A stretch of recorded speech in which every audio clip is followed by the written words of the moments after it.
Hare Krishna. So welcome to this evening's Krishna Katha. It is my pleasure and honor to be amongst all of you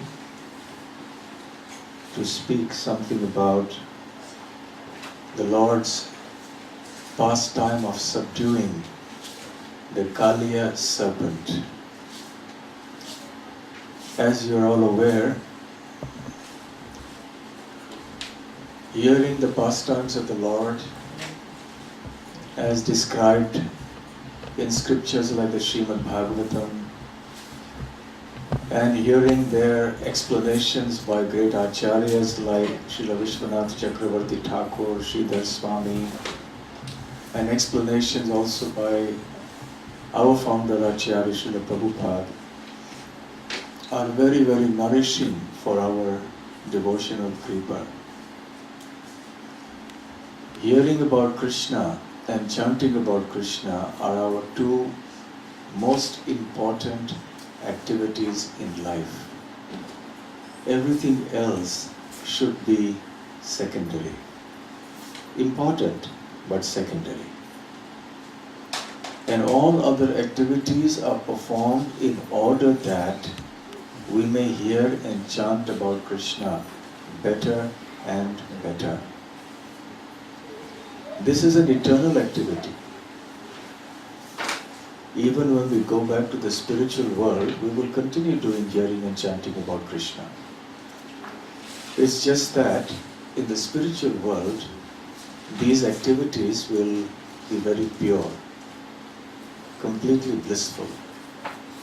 Whereas in the material world, when we hear and chant about Krishna, unless one is very, very advanced in Krishna consciousness, there is some of the other interruption in the mind, distraction of the mind, inability to focus, inability to relish, to get the kind of taste. But by practicing, we can gradually develop more and more taste for this. Srila Prabhupada gives the example of the raw mango and the ripe mango. Both are mangoes. The same mango in a raw condition is a little sour. But when it ripens, it becomes very sweet. So the mango is the same, but the taste of it depends on the degree of its ripeness. Similarly, Krishna Katha is the same, whether it is done in our ordinary devotee condition or whether it is done in the spiritual world. It is a question of the taste that the devotee experiences. In the state of perfect pure love of Godhead, there is such enormous taste that one simply does this for endless periods of time. It goes on without any end. So very kindly Srila Prabhupada has given us these books so that we may read them, we may hear them repeatedly and remember what we have heard and read. The pastimes of Krishna in Vrindavan in particular are very, very relishable for all those who want to become fully Krishna conscious. The subduing of the Kaliya demon, the serpent, appears primarily in the 16th and 17th chapters of the 10th canto of the Srimad Bhagavatam. It starts from the end of the 15th chapter, just a few verses, and it continues on. Krishna's pastimes are of various kinds.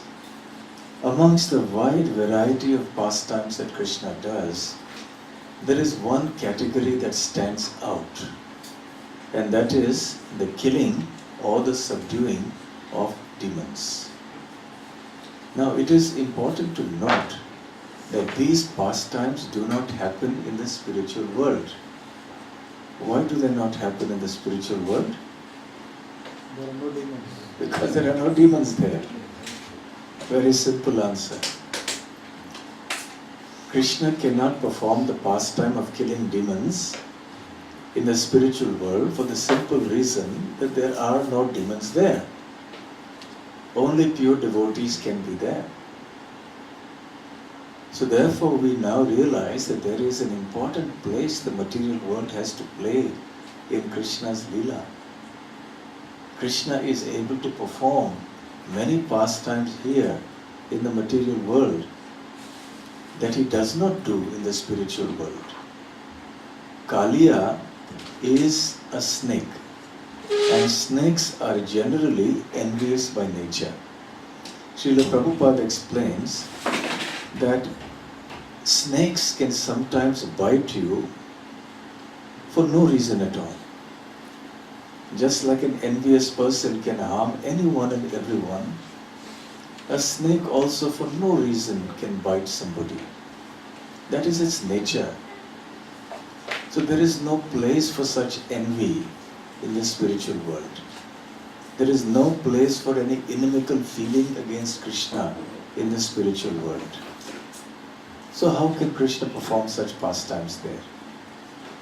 So when Krishna comes here, he relishes all these pastimes. Something that he doesn't relish over there, he gets a chance to do it here.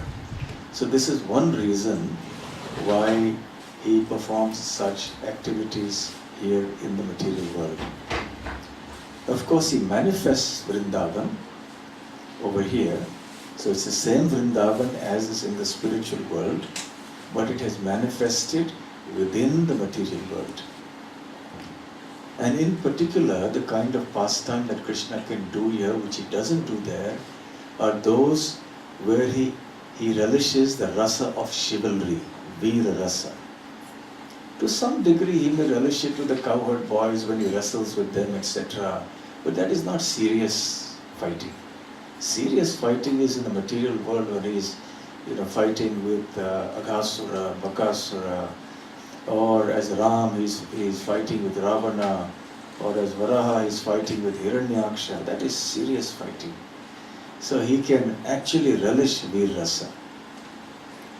So this is the reason, one of the reasons why Krishna performs these pastimes here in the material world.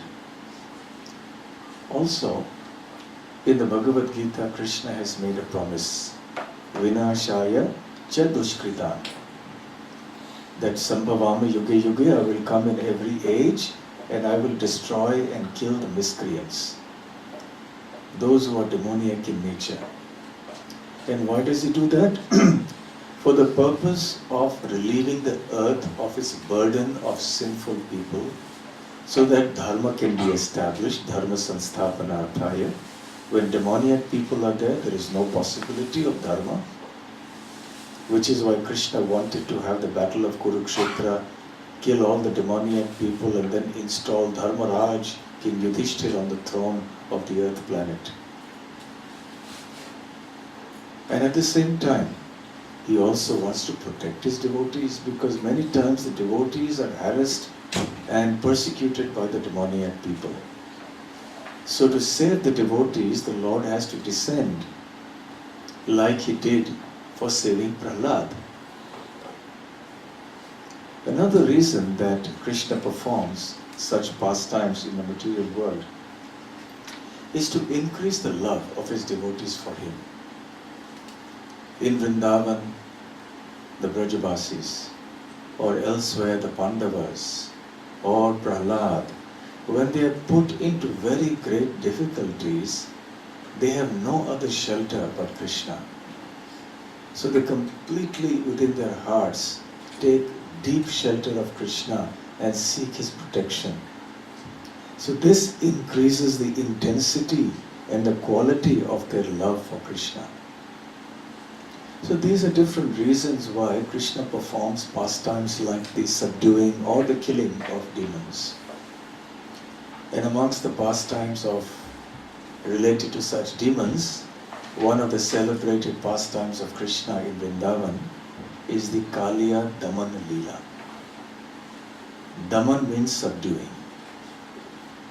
In the previous chapter, that actually in the 15th chapter, Shukadev Goswami begins by describing the beautiful festival of Gopashtami. Did you all celebrate the festival here? Gopashtami festival? Did you have a lecture here on Gopashtami? You should.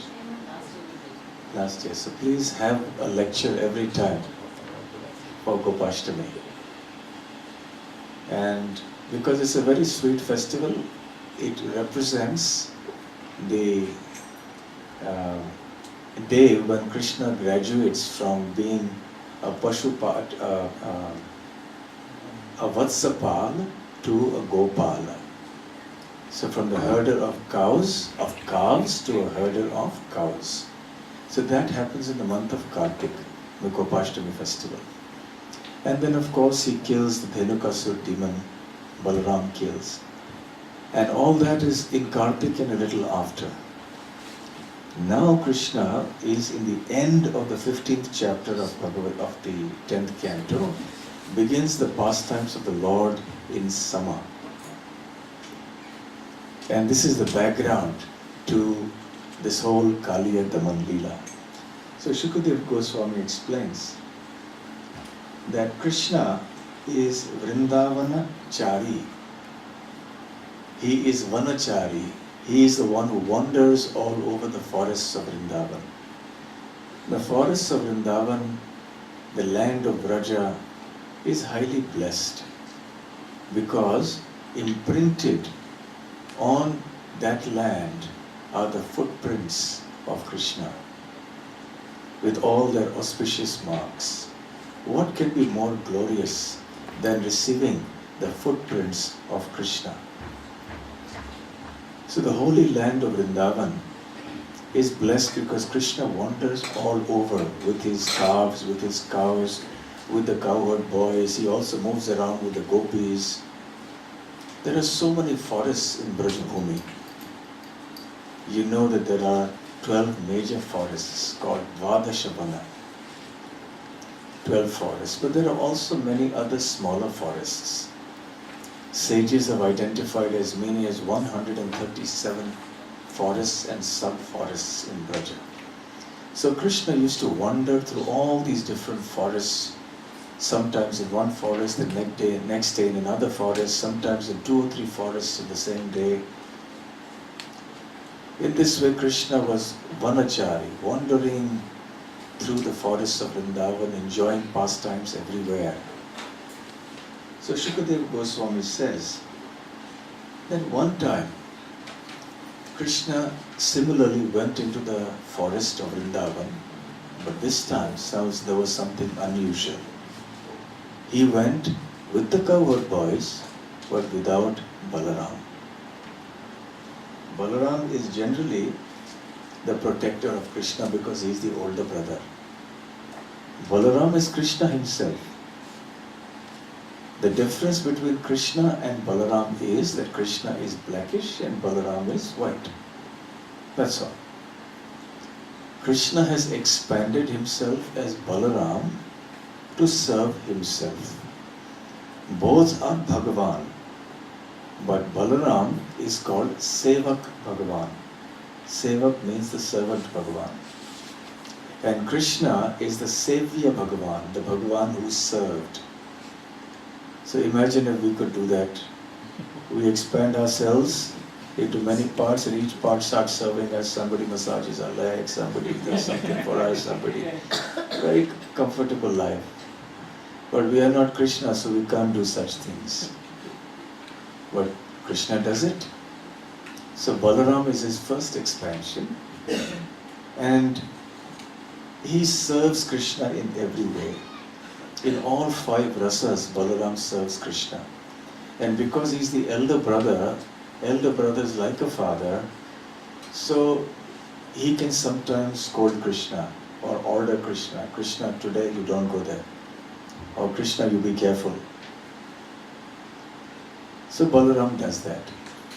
So because Balaram was always with Krishna, and this was Mother Yashoda's firm instruction to Balaram and to the other cowherd boys, never leave the side of Krishna. On the day of the Gopashtami festival, when Krishna graduated and became a Gopala, then Mother Yashoda called all the cowherd boys before the inaugural trip with all the cows into the forest. She said, Balaram, you must always be with Krishna, never leave his side even for one moment. And Subal, Sridhama, you both be on either side. And Sudama, etc. She called all the names. You be in front, you be behind, and the rest of you make a big circle around Krishna. So she wanted a ring of protection. You know, just like modern day political leaders have security guards with guns and everything. So Mother Yashoda wanted Krishna to be protected. Of course, Krishna is fully capable of protecting himself. But nevertheless, out of parental affection, Mother Yashoda was thinking like that. See, no matter how old you are, your mother will still tell you, watch the road, look left and right when you cross the road. That's the nature of the mother. So Mother Yashoda is not really aware of Krishna's godhood. And even when she is told about it, she doesn't care much. For her, Krishna is her son. And if she doesn't look after Krishna, then Krishna will be in trouble. So she specifically used to rely on Balaram. And all the Brajabasis knew that if Balaram is with Krishna, then Krishna will be secure.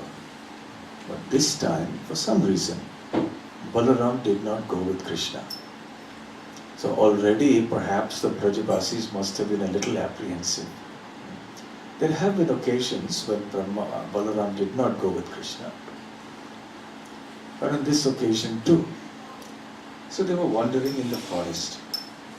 Because the summer season had started and the sun was blazing, the cows and the cowherd boys were afflicted with thirst. So Krishna was walking with them, and the cows started moving faster because they were approaching the Yamuna. And Krishna was walking slowly, happily. The cows moved far ahead and they ran to the river Yamuna to drink water, to quench their thirst. When the cowherd boys saw the cows running like that, they also ran after the cows. They also reached the Yamuna. But Krishna was taking a little time. He was coming along peacefully, nicely. In the meanwhile, what happened was that as soon as they reached the river Yamuna, it wasn't actually directly the river Yamuna. It was a lake that was not part of the main current of the Yamuna. It was on the side. It was connected to the Yamuna, but it was like a lake on the side. So the main stream of the Yamuna was flowing. So this lake seemed very attractive. So the cowherd boys and the cows went there, and because they were thirsty, they immediately took water from that river, from that lake, and began to drink it.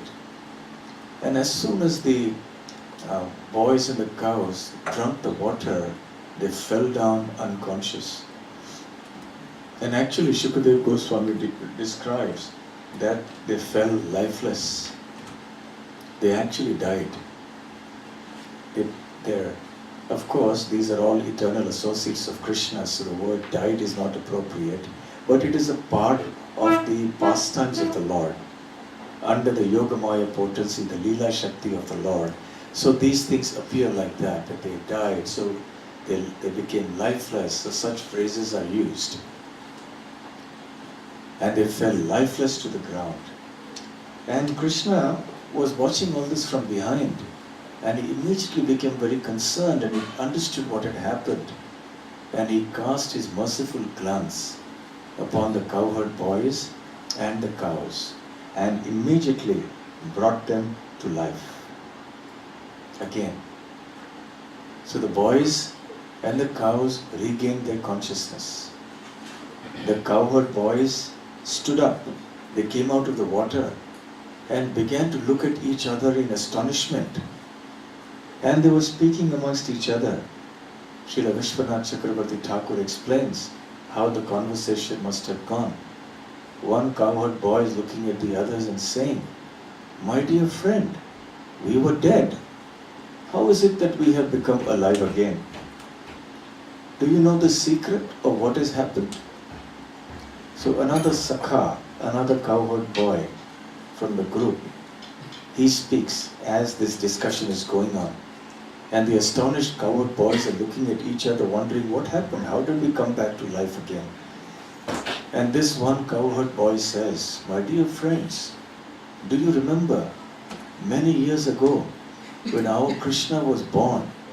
Soon after that, the Kuluguru, our Kuluguru, the family priest Gargachari had come, and he had said that this Krishna will protect us from all danger and that we have nothing to worry."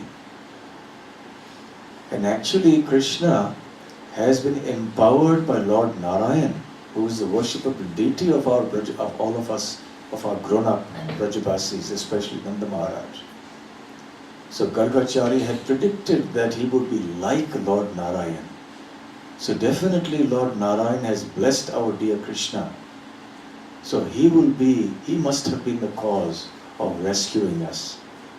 So in this way, the cowherd boys became even more astonished as they remembered Krishna in this way. So they came to life and understood that it was only because of Krishna's merciful glance that they were back again in their external consciousness. So Shukadeva Goswami says, "Vilokya dushitam Krishnam Krishnahina vibhuhu." The word Krishna in various forms appears 3 times here, but in each case there are 3 different meanings. He says, Vilokya, that means seen, dushitam, polluted, Krishnam. Krishna with a long A at the end refers to Yamuna, not to Lord Krishna. The word Krishna indicates black or dark. The waters of the Yamuna are also dark. So she is called Krishna, as opposed to Krishna, who is the Supreme Lord. Many times our devotees, when chanting Kirtan, they pronounce Hare and Krishna and Ram in very creative ways. And sometimes they don't refer to the Lord. Sometimes in one Kirtan, Prabhupada heard one devotee chanting Hare Ramo, Hare Ramo. So he said, "Who is this Ramo?" Some new personality, Ramo? Oh, it's Rama, not Ramo. So similarly, we chant Krishna, although sometimes, yes, we say that, but with a long A, we should know that is feminine gender. And that refers to a lady who is dark. So Yamuna's waters are dark, so she is Krishna.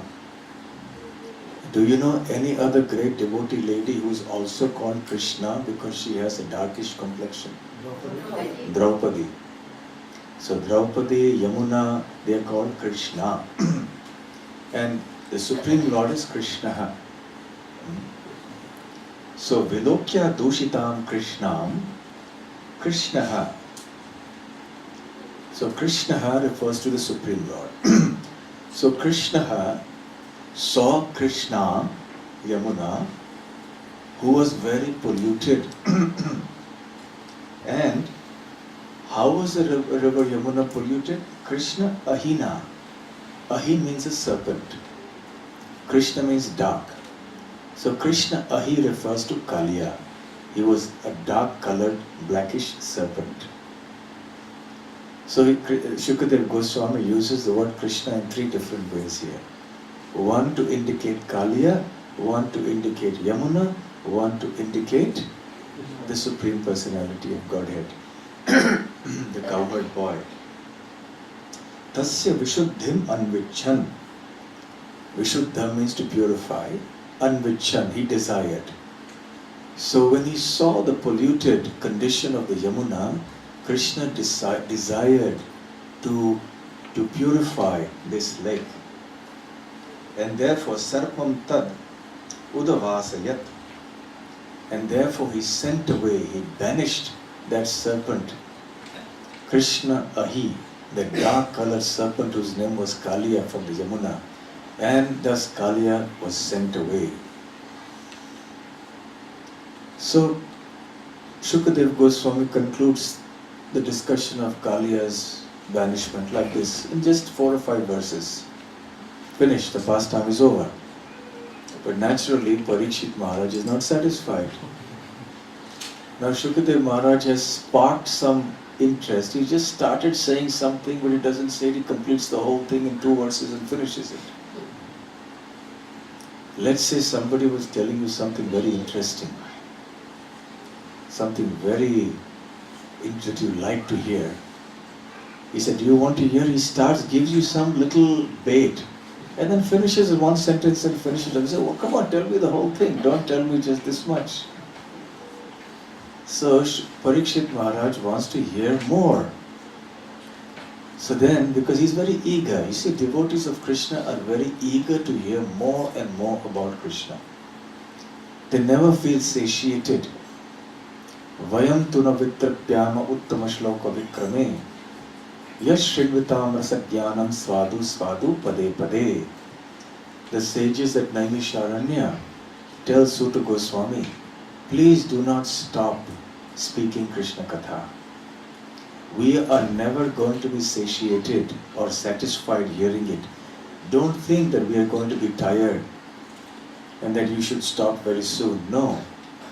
We are finding newer and newer relish and taste in the narrations of Krishna Katha. So please go ahead. Srinvatam rasagyanam svadu svadu pade pade. At every step, pade pade, we are finding newer taste in Krishna Katha. So please continue. So Maharaj Parikshit is also a rasagya. He understands rasa, the rasa, the transcendental mellow of hearing about Krishna. So he asked Krishna 2 questions, or he asked Shukadev Goswami 2 questions. Katham antarjale gadhe nyagranad bhagavan ahim. Katham, how did Krishna, Bhagavan, Nyagranad, subdue Ahim, the serpent, Antarjale Agadhe, in the unfathomable waters of the Yamuna? How did Krishna subdue Kaliya in the waters of the Yamuna? That is the first question that Parikshit Maharaj asks Shukadev Goswami. But he has another related question. Savai Bahu Yugavasam Yugavasam Yathasid Vipra Kathayatam Bahu Yuga Avasam.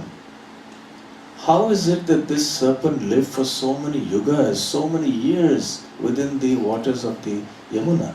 I want to know that. So what were the 2 questions that Parikshit Maharaj asked Shukadev? First, how did Krishna subdue Kaliya? And second, how is it that Kaliya lived in the waters of the Yamuna for so many ages? O Brahmana, O Shukadev Goswami, Krishna is Swachanda Vartinaha. Swachanda Vartinaha means he acts according to his own desires. He is completely independent and free. We are not so. We are bound by the 3 modes of material nature. So according to the modes of nature that govern us, we will be impelled to act accordingly. Supposing in the class we are feeling bored or sleepy, we are coming under the mode of ignorance and we will be influenced to act by dozing off to sleep. So we are not completely free to act. The modes act in a powerful way for us. But for Krishna, he is Swachanda Vartina. So he is free to do anything and everything he likes. Kaha tripyeta amritam jushan. Who can be satiated by hearing about the pastimes, the nectarian pastimes of Krishna? Gopala Udara Charitam. Especially the pastimes of Vrindavan are extremely magnanimous. Udar means magnanimous. Charitam refers to the pastimes or leelas. So who can be satiated in hearing the nectar of the munificent pastimes of Gopal, which means in Vrindavan?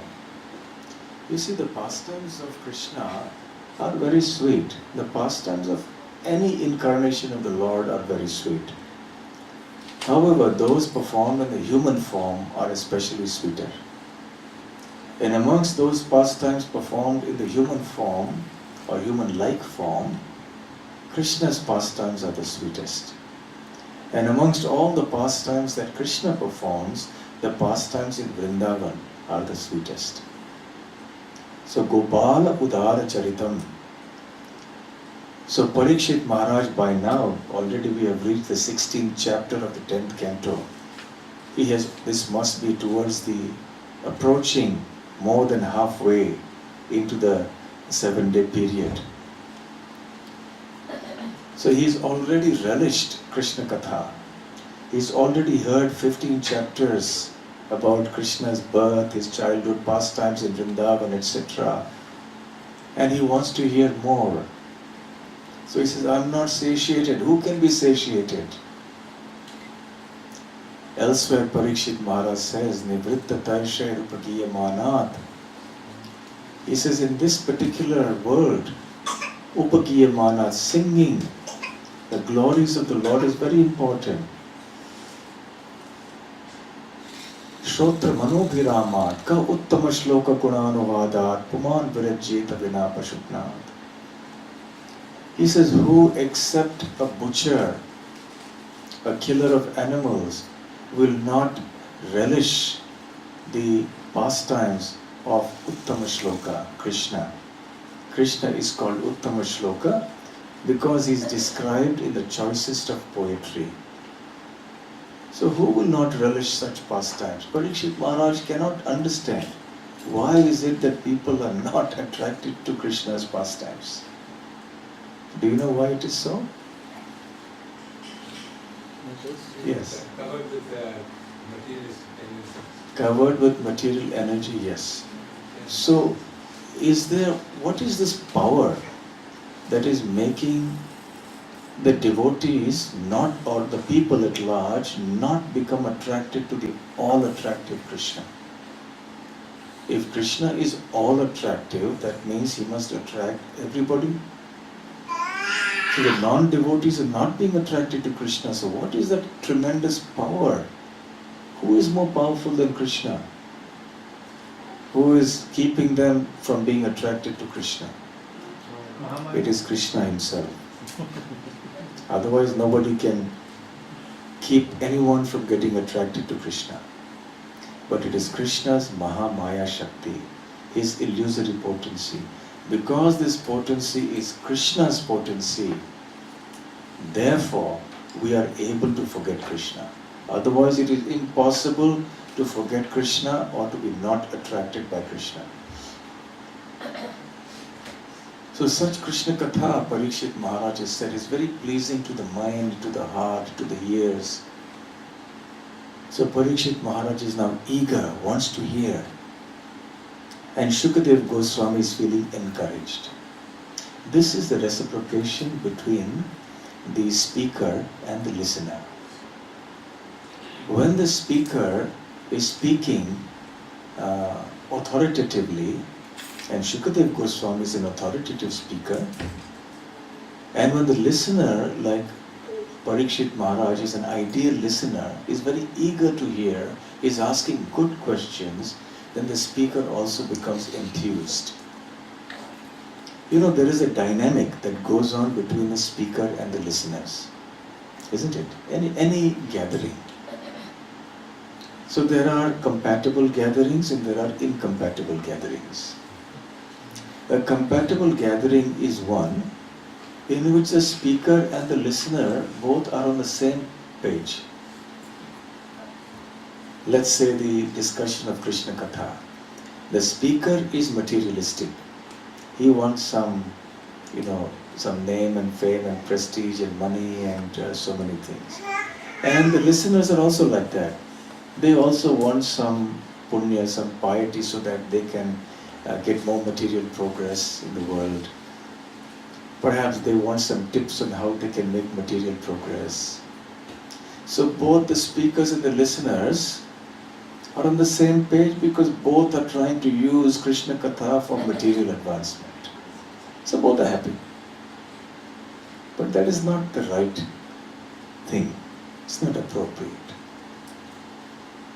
The real compatible combination is when both the speaker and the listeners desire nothing but Krishna's pleasure, desire nothing but the objective of becoming pure devotees of Krishna, of simply relishing Krishna's pastimes.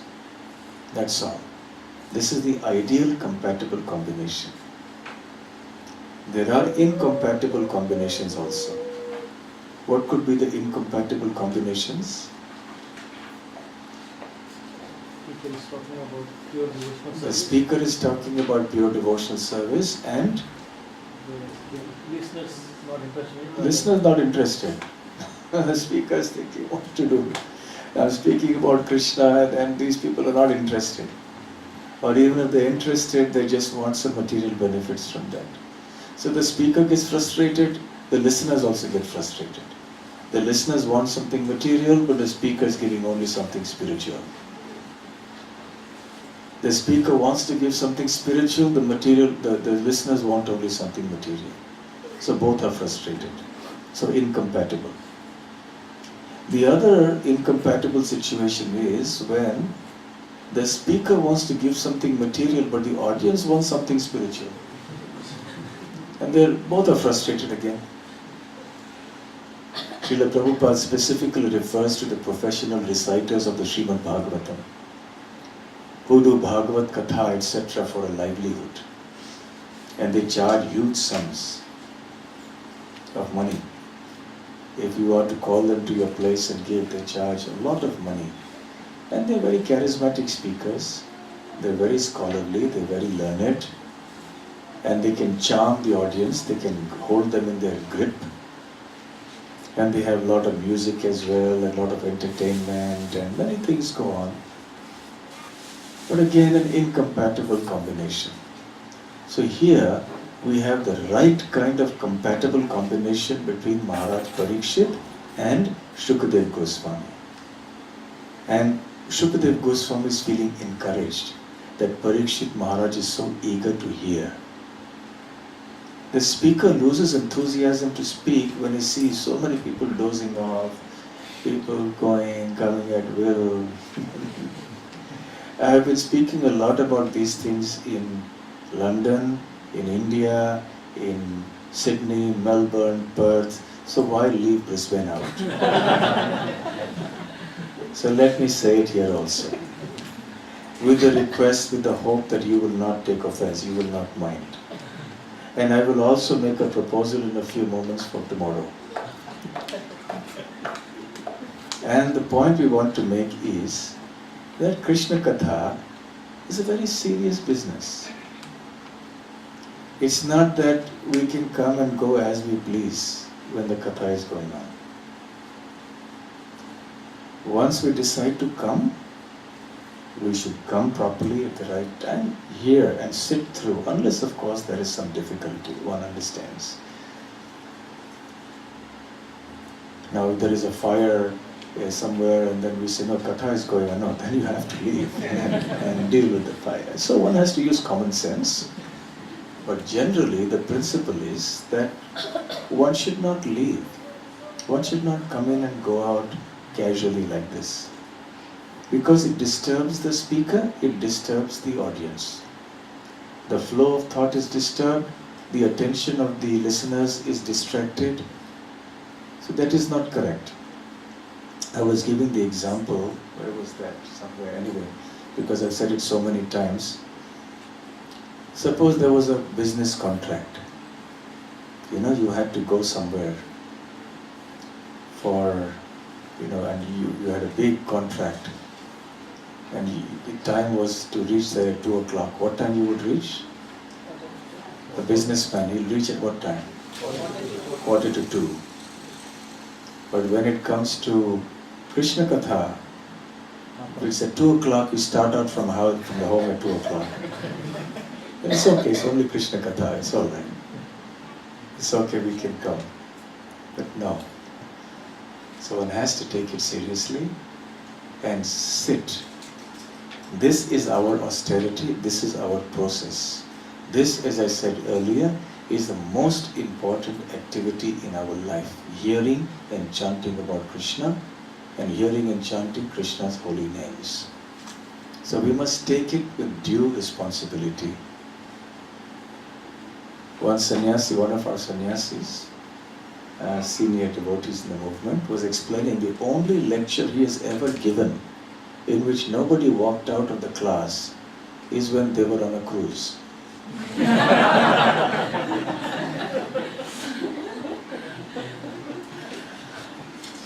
Otherwise, there's always somebody who will walk out, there's always something, somebody will come and go. Do you agree that there should be some discipline on this? How many of you agree? And how many of you agree that from tomorrow we should have some rule? What should be the rule? Come on time. After a certain time, lock the doors. Those who are in, those who are out. What do you say? What do we do with crying baby? Sorry? What do we do with crying baby? Okay, these are exceptions. I mean, as far as possible, we should try to see that arrangements are made for children elsewhere, but in case the number of devotees is not large enough, then we can do that. But some exceptions can be made. So they can sit near the door so that in case something happens, they can quickly leave.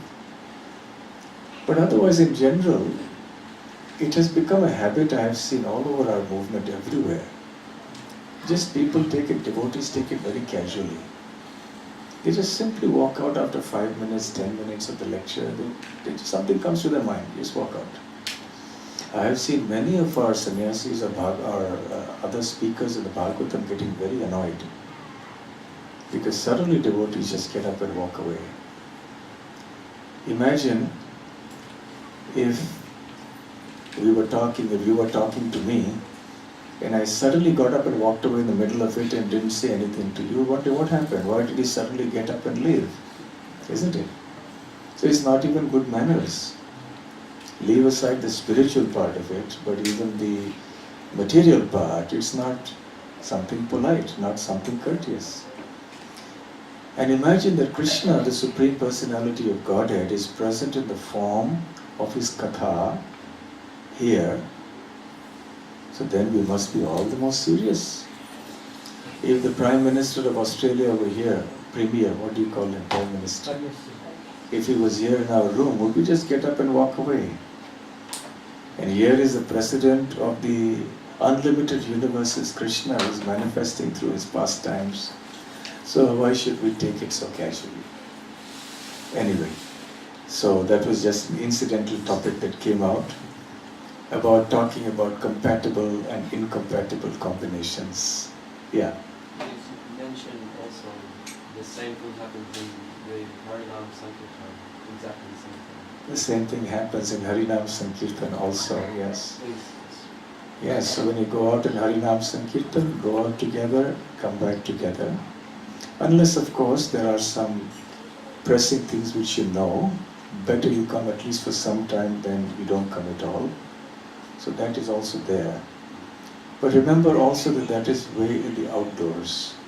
Or even here in the temple. In the temple room Same also. thing. Yes, yes. All the time. And having too much of talking in front of the deities, that's also not something nice.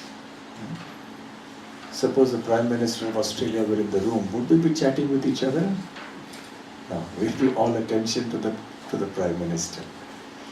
So similarly, there needs to be this consciousness that we have to create. So in any case, point made.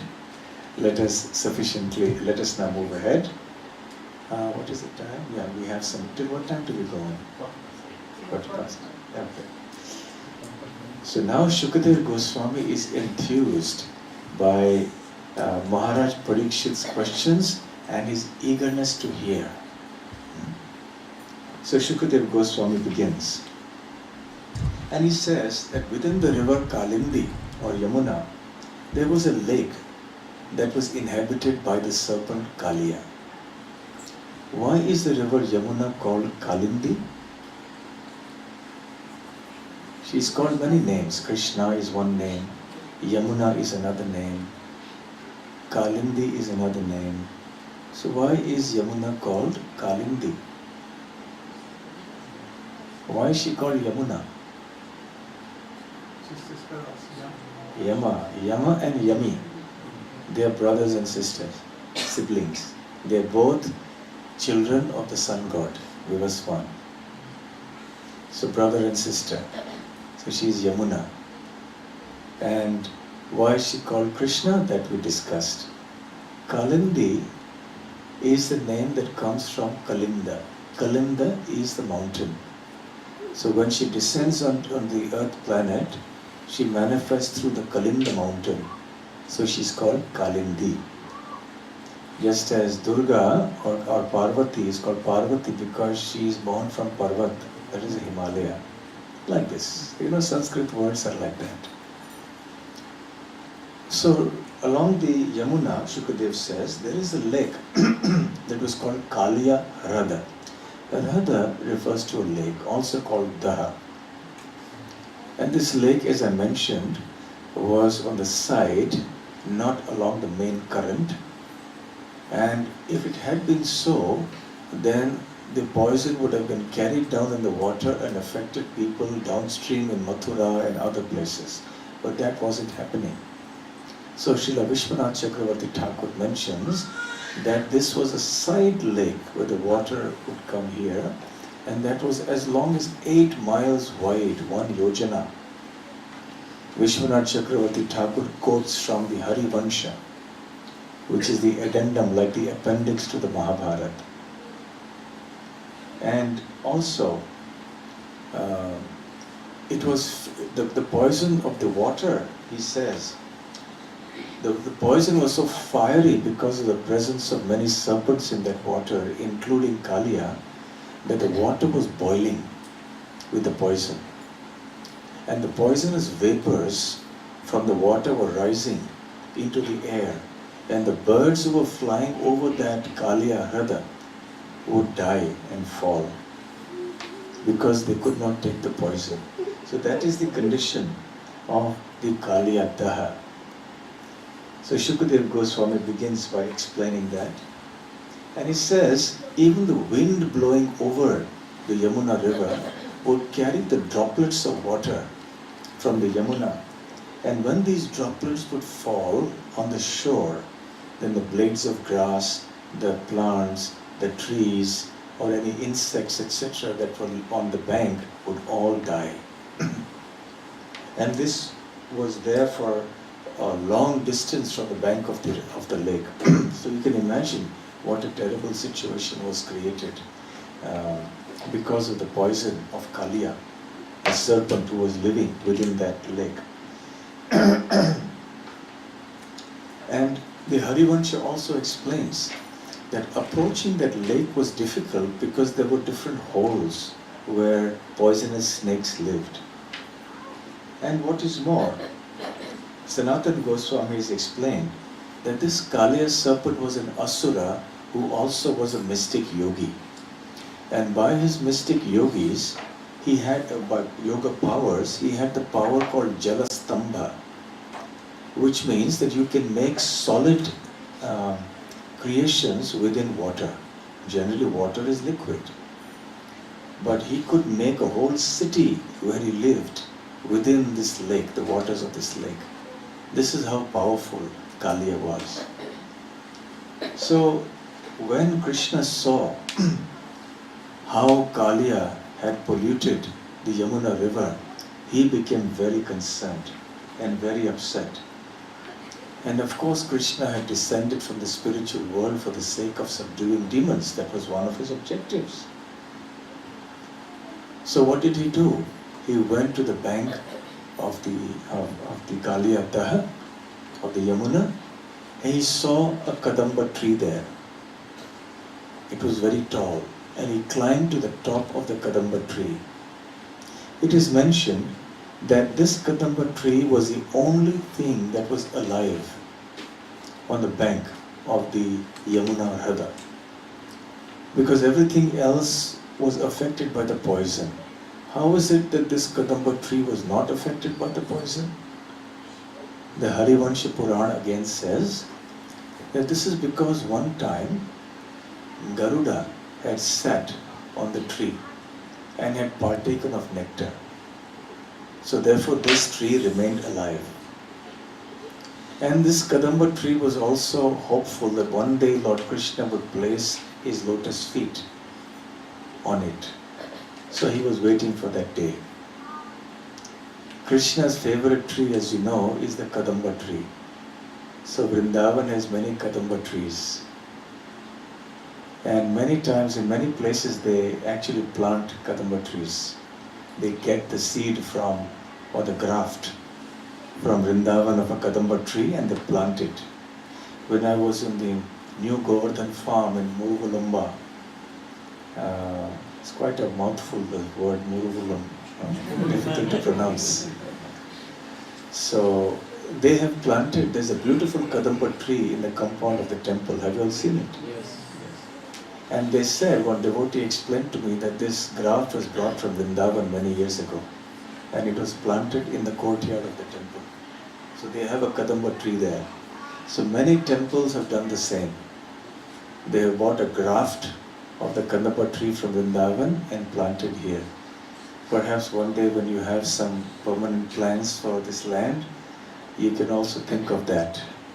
Think of getting some Kadamba graftings from Vrindavan and planting Kadamba trees here, which is Krishna's favorite tree. How many of you have been to Vrindavan? Okay, so you must have been to Kaliya Ghat. Yes? Kaliya Ghat is a very short distance from Madan Mohan temple, which was the temple raised by Sanatan Goswami. Just 3 or 4 minutes walking distance from there. So the tree is still there, the Kadamba tree. And that is a witness to all the wonderful pastimes of Krishna, even the subduing of the Kaliya demon.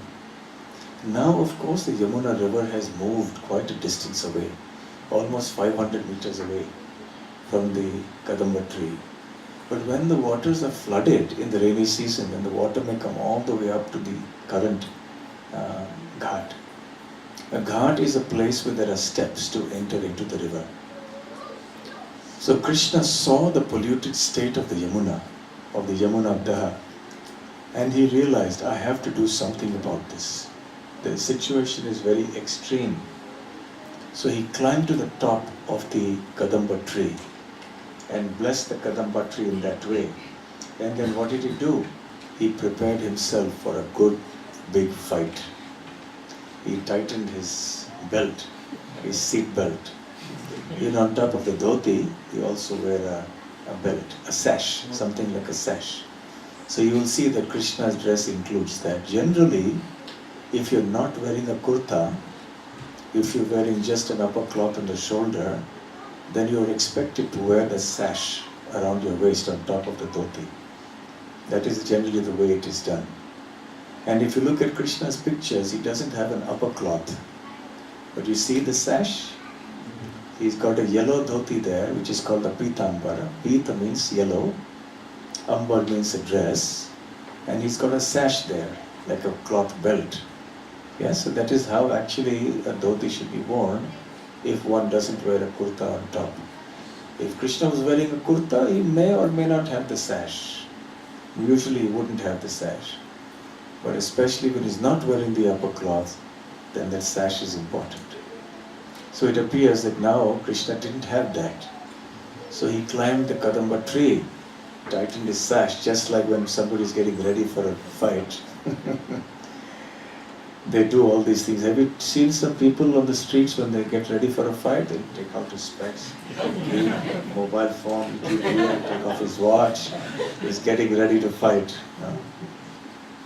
All these are perverted reflections of Krishna's pastimes. Krishna is the real hero. But many people try to become a hero, they become a zero ultimately. So when we relish Krishna's heroic pastime, we will forget all the desires to become a hero ourselves.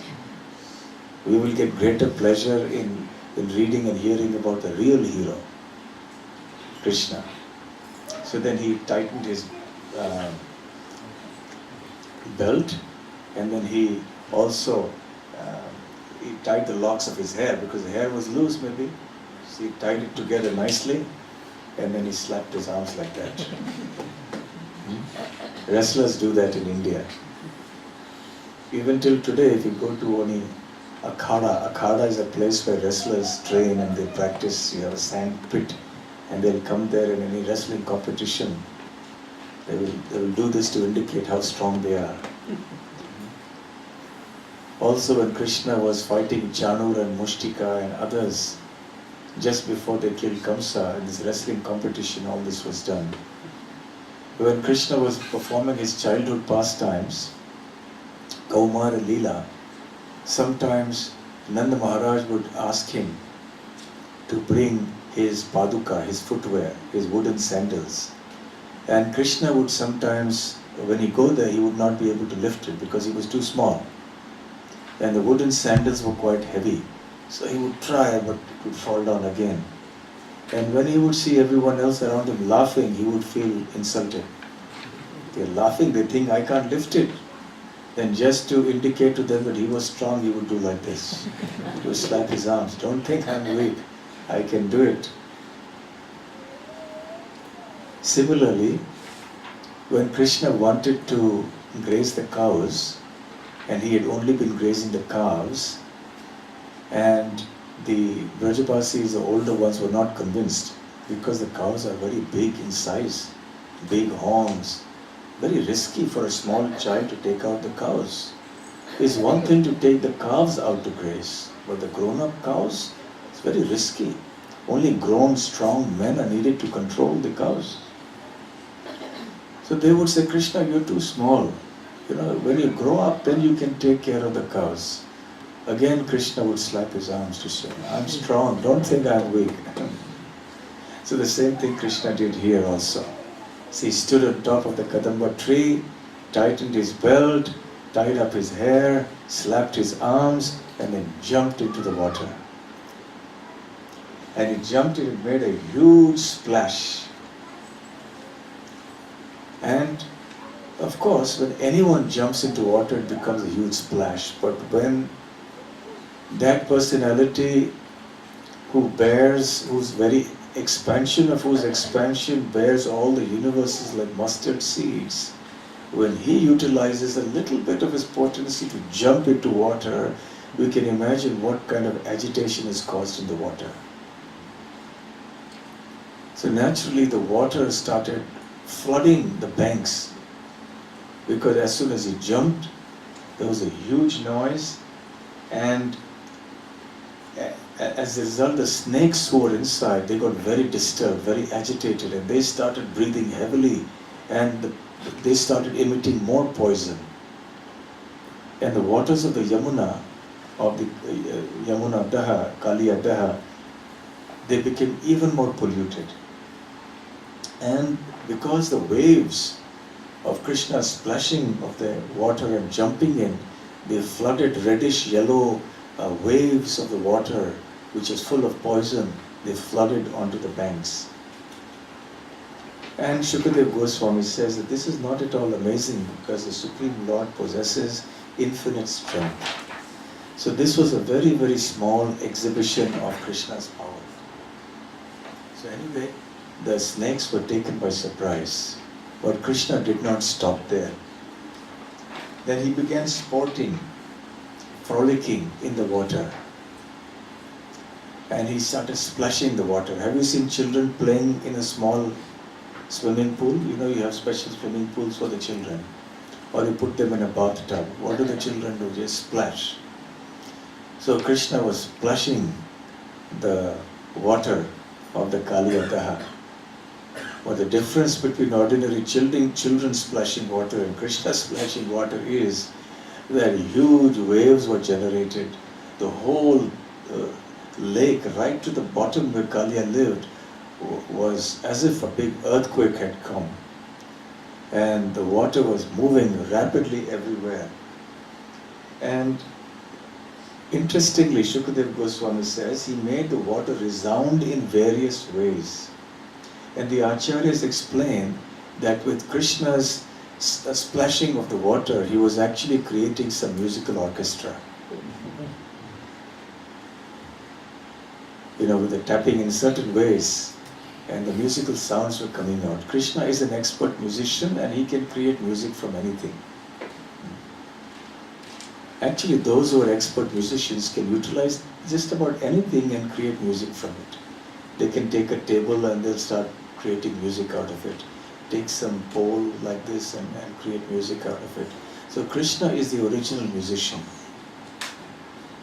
the Lord of music. So his splashing of water started creating a lot of nice musical sounds. And at that time, Kaliya became extremely agitated. He realized there was a trespasser. Who dares to come into my house and create such a disturbance in my abode? No one had dared to do such a thing before. It's as if some very powerful person is living in his house. He has a lot of security guards and this and that, and some trespasser comes into the house and creates a big nuisance. The owner will get very agitated. Hanuman did something similarly when he went to Lanka for the first time. He created a havoc in Lanka. He killed many generals of Ravana. He set many gardens on fire. And Ravana was wondering, who on earth is this who has created such havoc here? He told Indrajit, his eldest son, finally, go and arrest this monkey and bring him here. Finally, Hanuman agreed to come, not because of Indrajit's power, but because he wanted to respect the honor of Brahma, who had granted the Brahma Pasha, the rope of Brahma, to Indrajit that could subdue anybody. So Hanuman went there. So anyway, Kaliya was very agitated when he experienced this noise. And who could be so powerful that he was creating such a big disturbance within the water? So in great anger, he rose to the surface. And as he rose to the surface, he saw Krishna for the first time. And Shukadeva Goswami describes what it was that Kaliya saw when he saw Krishna for the first time. Tam prekshaniya. He looked very attractive to see. Sukumara. Sukumara means that he was very delicate young boy. And then he was Ganavadatam. He was glowing like a cloud, like a white cloud. Srivatsa. He could see he had the yellow lock of hair on his chest. That is one special thing by ornament by which Lord Vishnu can be identified in Vaikuntha. You see, in Vaikuntha, where the four-armed form of the Lord resides, Lord Narayan, all the devotees there, they look like him. They have Sarupya Mukti. So if somebody reaches there without the proper knowledge, of course, you can't go there without proper knowledge, but in case somebody does, they will not be able to distinguish the devotees of Vishnu from Vishnu. They look identical. But there are two distinguishing marks on Lord Vishnu's body which are not found in the bodies of the devotees. What are those two marks? Srivatsa. Srivatsa, which is a yellow lock of hair, white or yellow lock of hair on his chest. And the other? Sorry? The markings on his hands and feet. Yeah, but specifically, what is it that he wears? What sign? Kaustuba Kaustuba jewel. The Kaustuba jewel. And at the end of this pastime, maybe tomorrow, we'll hear more about the Kaustuba jewel and where it comes from. So because of the Kaustuba jewel and the Srivatsa, that is a distinguishing mark. You can understand who is Vishnu and who are the devotees of Vishnu. So anyway, he saw the Srivatsa. Pita Vasanam, he saw his yellow dhoti, just like you see here. He's got a yellow dhoti. Smita, he was smiling. Sundarasyam, and he was looking extremely beautiful, whose face, Asyam, was Sundara. So Krishna has beautiful face and he had a smile. So even when Krishna was playing and splashing and creating such a huge disturbance, he was smiling nicely to himself. Krishna is always smiling. Even when he's lifting Govardhan Hill, he's smiling. Have you seen any pictures of Krishna lifting Govardhan Hill? Anything here? I don't know if there's a picture here. You will not see Krishna. He's crying is Damodar. Huh? He's crying is Damodar. In Damana Lila is crying. In Damodar, yes, he's crying. That's right. But you see this picture of Krishna holding Govardhan. See, Krishna has got a light smile on his face. Yeah? Have you seen weightlifters lifting weights? Do they smile? What is their facial expression? Distorted. Yeah? And they're lifting only 100 or 200 kilograms. When Krishna is lifting a whole mountain, and that too on the little finger of his left hand, he's pleasantly smiling. So when Krishna is playing and splashing water, he's smiling. So Kaliya is looking at that. Smita Sundarasyam.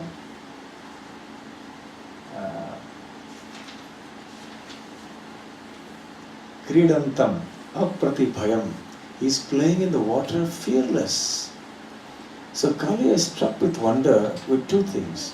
One, he sees the beautiful form of Krishna. His very attractive form, his beautiful face, with his attractive smile, with his yellow dhoti, with the Srivatsa Chinna. He sees him very delicate body, and his lotus feet are like the whirl of a lotus. So this is the one thing he notes. The second thing he notes is that despite being such a Sukumara, such a delicate little boy, he is fearlessly playing in the waters without any worry. So Kaliya is even more enraged to see. It's not some big giant Asura who is coming creating a disturbance, just a little boy. And he's doing it so fearlessly. So Kaliya became extremely enraged to see this. Even though he recognized the beauty of Krishna, but he could not appreciate it. That is the difference between the devotees and the non-devotees. All the demons also see the same face of Krishna, but they can't appreciate it. It does not increase their attraction or love for Krishna. Rather, it increases the negative emotions in their heart. Whatever hatred or envy they may have, or anger, that is simply increased. When Kamsa saw Krishna, his fear and hatred increased. When Shishupal saw Krishna, his envy and hatred increased. Similarly with all the asuras, when they see the Lord, their seeing of the Lord doesn't yield the desired fruit. Although when they are killed, they attain salvation. But the point is that simply having darshan of Krishna is not sufficient. So a very important philosophical point for us is that it is more important to serve Krishna and to develop a loving, favorable attitude towards Krishna than to prematurely try to see Krishna face to face. There are many people who are songwriters, singers, They're not genuine devotees of the Lord. They're not serious devotees. They may just do it for some commercial purpose. They make some, CDs or discs or sell it in the market. Just gentle commercial singers in the outside world. And among these songs, they will always have some song that says, Lord, please give me your darshan. But what is the meaning of such darshan? Srila Bhakti Siddhanta Saraswati Thakur used to say, don't be so eager to see Krishna. Serve Krishna so nicely that Krishna will be eager to see you. So that is the mood of a devotee. So when the devotee actually does see Krishna face to face, he is already qualified to relish the beauty of Krishna. And in that situation, his heart completely melts and his attraction and love for Krishna simply increases unlimitedly. Seeing Krishna's beautiful form acts as an impetus, as a motivation for the devotee tasting further nectar and the transcendental mellow. Whereas because the demoniac people like Kaliya do not have a favorable disposition towards the Lord, they have no love. Therefore, they also observe the same beautiful form of Krishna, but they don't relish it. It doesn't create any positive emotions in them. Rather, it creates and intensifies their negative emotions. And that is what happened with Krishna. So he became very angry. And at this time, there were some farmers who were tending to their fields nearby. And also some of the cowherd men, they also had come for some work. The larger community of Brajabasis was still back in the village. But some of the cowherd men and the farmers who happened to be in that area. So they came there and they saw this. And they were struck with wonder to see what is going on. They became very, very frightened also. And they rushed towards the bank of the Kaliya Damana. And if you would like to know what it was that they saw, what it was that they did when he came there, and what happened after that, how did the other residents of Vrindavan react to this news, and what did they do when they came here, and what happened between Krishna and Kaliya thereafter, then you will have to come tomorrow again. 7 o'clock. It's 8:15 now. I'll leave 2 minutes or 3 minutes for questions. Hare Krishna. Yes. Hare Krishna, thank you for this wonderful class. As we hear so much the pastime about gopis in Vipralamba Bhav when Krishna is not in Vrindavan and he's in Dwarka or Mathura, but what happened, what is the pastime, what was the mood of the Gopas, his friends, when Krishna was in Dwarka, like Subala and Madhumandal? Okay, so the question is that when Krishna left Vrindavan to go to Mathura and Dwarka, the gopis were in Vipralamba Bhava, which means the mood of feeling separation from Krishna. So what was the mood of the cowherd boys when Krishna left Vrindavan and went to Dwarka? The same, Vipralamba. But their rasas were different, that's all. They were feeling separation in the mood of friendship, in the Sakhyaras, and the gopis were feeling separation in the mood of Madhurya, Madhuryaras. That's all. Otherwise, both of them were feeling intense separation from Krishna. Okay? Any other question? Yes. When the Uddhav Shri Gaurnitai ki jai. Uddhavji went to the Vrindavan Yes. and to teach the gopis, Yes. he was amazed that gopis said that we are not separated with Krishna in his heart. So that is also true, isn't it? Okay, your question is that when Uddhava went to Vrindavan, he was sent there by Krishna, and he was amazed because the gopis were feeling that, saying that we are with Krishna. Well, in a sense, But that is because the feeling of separation is so intense that one actually perceives the presence of Krishna. But the whole meaning of separation is when there is no physical presence. So physically Krishna had left Vrindavan, and therefore they were feeling that intense separation. And because they were intensely remembering Krishna so much, therefore they were feeling that presence also. Okay? One last question, yes. Thank you, Maharaj. It was nice class. My question is maybe related to yesterday morning class. You were making one comment that when devotees particularly going through some problems, it is Krishna's mercy, so that he wants them to come focus on Krishna. The devotees has to focus on Krishna.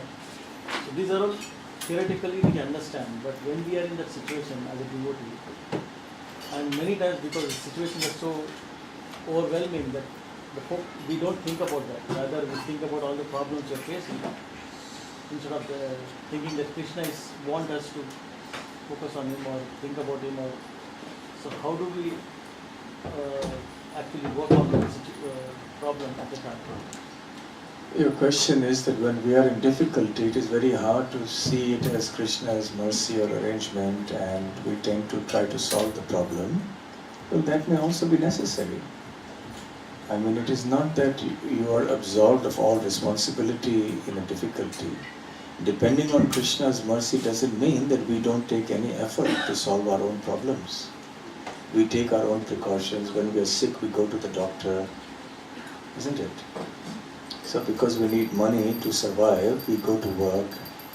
So we are not just saying Krishna's mercy and we sit. We also have to do something. We do whatever best is possible for us to do, and the rest we leave to Krishna. Okay? So alright, thank you very much. And my apologies if I've spoken a little strongly about the rules. Okay, Srila Prabhupada ki jai, Grantaraj Srimad Bhagavatam ki jai, Gaur Premanande Hari Bol. Bhakti Rasamrita Swami Maharaj. There is a reward, it seems, for everybody. Yes?